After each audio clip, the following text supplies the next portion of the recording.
जब 1984 में इंदिरा गांधी ने दरबार साहब पर हमला करवाया, उसके बाद लालगढ़ जट्टा छावनी के जो सिख फौजी थे उन्होंने बगावत कर दी थी।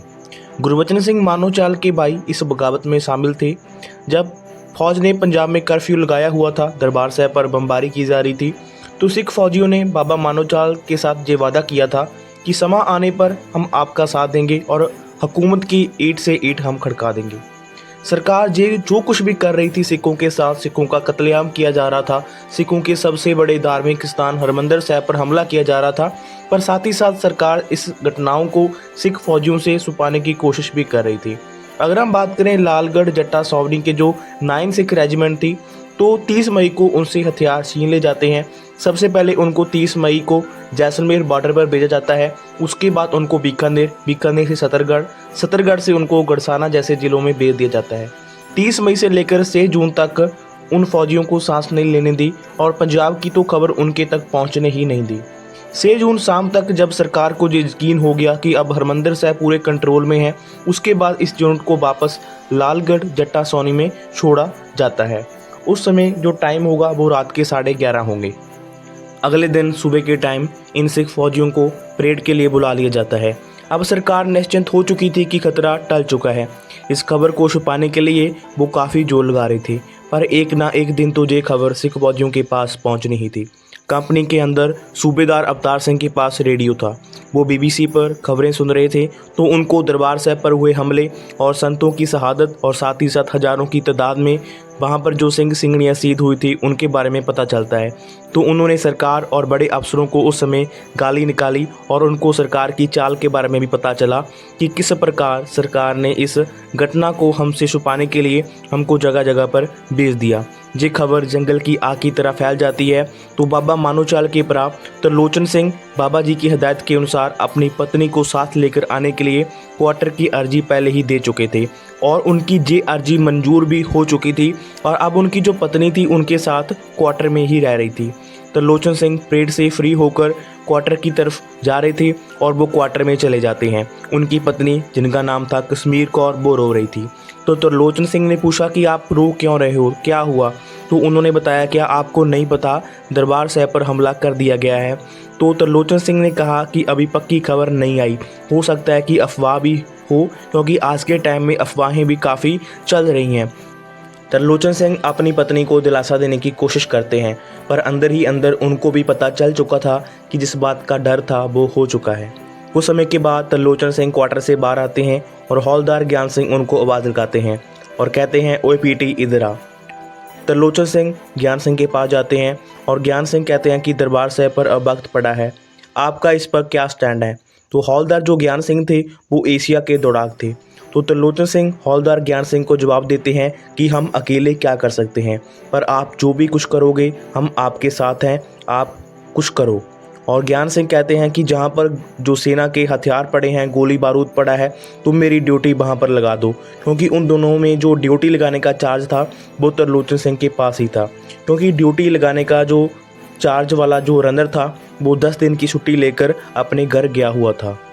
त्रिलोचन सिंह ने जवाब दिया कि फौजी नियमों के अनुसार आपकी ड्यूटी नहीं लगाई जा सकती, क्योंकि आप एक खिलाड़ी हो और खिलाड़ी की जो ड्यूटी है वो नहीं लगाई जाती, ना ही उनको किसी मोर्चे या फिर लड़ाई पर भेजा जाता है। तो ज्ञान सिंह ने कहा कि अगर मैं खुद कह रहा हूँ कि मेरी ड्यूटी लगाओ तो तुम मेरी ड्यूटी लगा दो और मेरे साथ उन जवानों की ड्यूटी भी लगा देना जिनकी लिस्ट मैं अभी तुमको दे रहा हूँ। तो उन्होंने अपने साथ जो 6 जवान तैयार किए और उनके नाम इस प्रकार हैं। पहले तो वो खुद थे हौलदार ज्ञान सिंह और बाकी थे रणवीर सिंह, सिपाही गुरदेव सिंह, सुखविंदर सिंह, परगट सिंह और सिंगारा सिंह। कंपनी हौलदार ने जब ड्यूटियों की लिस्ट देखी उसके बाद उन्होंने त्रिलोचन सिंह को बुलाया और पूछा कि ज्ञान सिंह की ड्यूटी क्यों लगाई है, क्या तुमको नहीं पता कि खिलाड़ियों की ड्यूटी नहीं लगाई जाती? तो त्रिलोचन सिंह ने जवाब दिया कि ज्ञान सिंह ने खुद कहकर अपनी ड्यूटी लगाई है। तो कंपनी हौलदार ने ज्ञान सिंह से बात की और ज्ञान सिंह ने उनको कहा कि ये यूनिट में मेरी पहली और आखिरी ड्यूटी होगी। इस जो बात को कंपनी हौलदार समझ ना पाया। त्रिलोचन सिंह बाहर निकलते हैं। बाहर निकलने के बाद उनको ज्ञानी जसपाल सिंह और जोरा सिंह किशनपुरा मिल जाते हैं।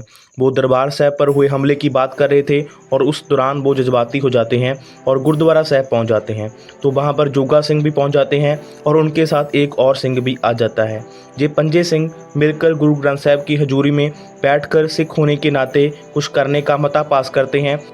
इन पांचों ने दूसरी कंपनियों के जवानों को साथ मिलाने के लिए जिम्मेवारी संभालने का मता भी पास किया और गुरु ग्रंथ साहब के आगे अरदास की कि हे गुरु साहब, आपकी हजूरी में जो हमने सौगंध खाई है आप इसकी लाज रखना। हम जो भी करने जा रहे हैं आप हमारा साथ देना, हमारे अंग संग रहना। और उसके बाद अगली मीटिंग का टाइम रखा जाता है दोपहर के 2:30 बजे और दूसरी मीटिंग करने की बात कर जे 5 जो सिंह थे वो अपनी अपनी जो कंपनी थे उनके जवानों को साथ मिलाने के लिए अलग हो जाते हैं। 2:30 बजे की मीटिंग में 50 से 60 सिंह शामिल होते हैं और उसके बाद वो अगली मीटिंग का टाइम रखते हैं 4 बजे और सिंहों को शामिल करने की वो कोशिश करने लग जाते हैं। जो हॉकी के कप्तान थे गुलजार सिंह वो भी साथ आ जाते हैं। ये सब कुछ जो चल रहा था इसका जो एहसास था वो दूसरे 2 और सिंहों को पता चल चुका था पर उन्होंने आगे इसकी रिपोर्ट नहीं की। तो 4 बजे की मीटिंग में 125 के करीब सिंह शामिल होते हैं। दरबार साहब की पवित्रता के लिए ये जो सभी सिंह इकट्ठे हुए थे ये मरने के लिए और मारने के लिए तैयार होकर आए थे। जिस सिर पर कफन बांध कर आए थे। जैसे जैसे सिंहों की गिनती बढ़ रही थी वैसे वैसे इनका उत्साह भी बढ़ रहा था।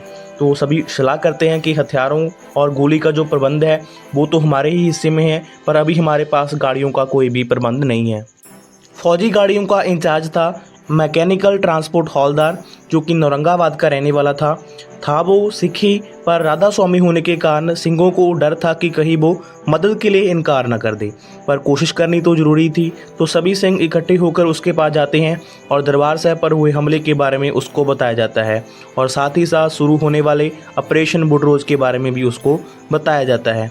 तो बदला लेने के लिए गाड़ियों की मदद उनसे मांगी जाती है और उनको ये भी बताया जाता है कि किसी समय दरबार साहब की पवित्रता के लिए सुखा सिंह माड़ी कंबोके और महताब सिंह इसी राजस्थान की धरती से रवाना हुए थे और आज जिम्मेवारी हमारे सिर पर है। ये सब कुछ सुनने के बाद उस मैकेनिकल ट्रांसपोर्ट हॉलदार ने कहा कि आप 1 मिनट रुको। उसके बाद उसने सीटी मारकर अपने अधीन जो सभी ड्राइवर थे उनको बाहर निकाला। गाड़ियों की मदद लेने के लिए आए सिंह ये देखकर काफ़ी हैरान हो जाते हैं। उनको ऐसा लग रहा था कि ये अपने ड्राइवरों को हिदायत करेंगे कि किसी भी हालत में आपने इनको गाड़ी नहीं देनी, पर हवलदार ने उस समय जो शब्द कहे वो आज भी धर्मी फौजी सिंहों को याद है। तो उसने अपने अधीन ड्राइवरों को बगार पाते हुए कहा कि जवानों, आज हमारे दरबार साहब की पवित्रता खतरे में है। सिक्खी हमें बंगार रही है तो आज हमें बाबा दीप सिंह की तरह सिर तली पर धरकर दरबार साहब की तरफ आगे बढ़ना होगा। तो हौलदार ने एक लाइन खींची और बंगारा कि जिसको मरने से डर लगता है वो इस लाइन को क्रॉस ना करे। ये कहकर वो सबसे पहले इस लाइन को क्रॉस कर जाता है। उसके बाद उसके जो सभी जवान थे, जो ड्राइवर थे, वो भी उस लाइन को क्रॉस कर जाते हैं। तो लालगढ़ जट्टा की जो छावनी थी वो बोले सोनिहाल सत श्री अकाल के जयकारों से गूंज उठती है। हौलदार ने अपने ड्राइवरों को हिदायत दी कि एम्प्टी यार्ड के ताले तोड़कर अपनी गाड़ियों में पेट्रोल और डीजल भर लो। इस ऑर्डर के बाद सभी जवान एम्प्टी यार्ड की तरफ बढ़ते हैं और मिनटों में ही अपनी गाड़ियों में तेल वो भर लेते हैं। तो उस समय ये फैसला लिया जाता है कि जो लोग हैं वो 12 बजे का नाम लेकर सिखों का मजाक उड़ाते हैं, तो अब इन पर हमला 12 बजे ही किया जाएगा और अब इनको बताया जाएगा कि सिंहों के जो 12 हैं वो कैसे बजते हैं और इस फैसले पर सभी की मोहर लग जाती है। तो उसी समय आरपी हौलदार आता हुआ दिखाई देता है। तो सिंहों ने इशारों के साथ सभी को चुप रहने की हिदायत दी।